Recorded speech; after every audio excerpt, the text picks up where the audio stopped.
One of the problems with the Queen's survey Brian highlighted this morning is that the Brexit-related questions are couched in hypothetical terms. What if? That makes them hard to read, and easy to dismiss. The vacuum of the last few years both in Northern Ireland and Westminster has given rise to an enormous amount of hyperbole around the consequences of a hard Brexit. So, it is not entirely surprising that 57% of Leave voters want to retain membership of the single market.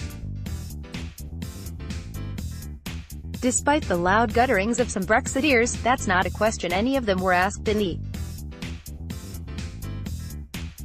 But it should also be remembered a survey, especially one based on so many hypotheticals, is not a definitive answer either.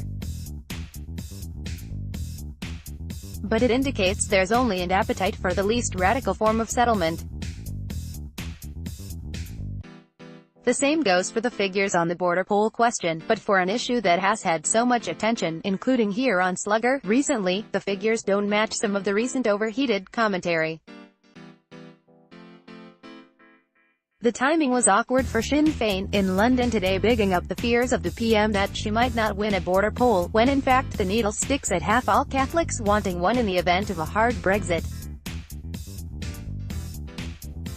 In London take much account of such things, if they even notice it happening these days.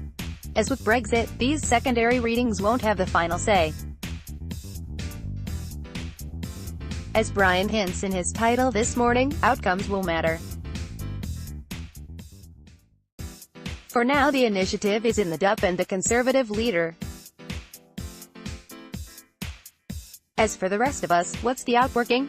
One exasperated nationalist friend on Facebook noted the other day, it's lazy beyond words, and irresponsible beyond excuse, for people to spend years poll-watching, when that time could and must be spent outlining how life choices would open up rather than close down in a single Irish state. And by the way, that persuasion campaign will have to invest a not inconsiderable amount of time, resources, and patience towards those in the Republic who see the entire undertaking as more than a little questionable. Less poll watching, more planning, please. Here's my take from a short conversation with James Whale on Talk Radio early this evening. Mick is founding editor of Slugger. He has written papers on the impacts of the internet on politics and the wider media and is a regular guest and speaking events across Ireland, the UK and Europe. Twitter, @MickFeelT